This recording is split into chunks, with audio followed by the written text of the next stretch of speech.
The next piece of equipment that we use for our head service is our concentricity gauge.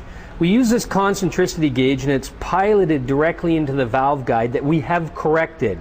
This is the same one that we did the knurling on, now to reestablish the correct position in relationship to the valve face and seat.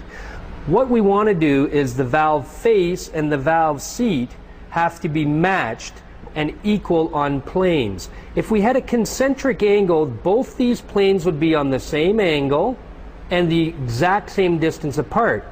If we had an unconcentric angle, we would have a difference in the angles, creating an unconcentric condition. Most manufacturers allow anywhere from 3 to 5 thou of an unconcentric angle, and that's based on overall concentricity between those two planes.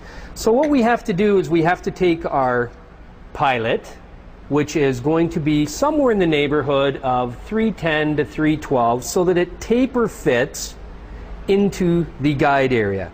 We have a driver that we lock into position, and then we put it directly in the hole and then push and turn to lock it into position. Now our pilot's correctly positioned and we can set up our concentricity gauge. We drop the concentricity gauge over top of the pilot, and then we take the anvil arm and we position it so that it touches directly on the seat surface. Now, we should try and establish at least 50 thou or better of dimension on here. This allows the gauge to read up and down as we rotate it through its dimension. Now, ensuring that it's positioned correctly on the seat is very important to get the right dimensions. So at this particular point, we have the anvil set. We're going to set the gauge at 0 on the dial indicator face and record the reading.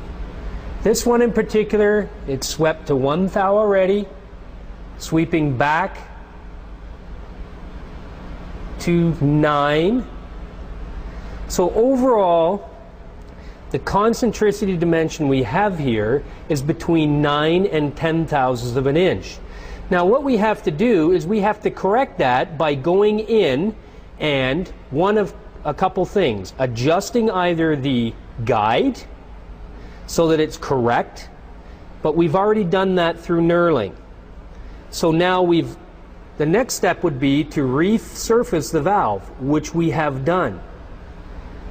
Now the problem lies directly in the seat. So the seat is going to have to be ground or cut to get rid of some of that distorted concentricity angle.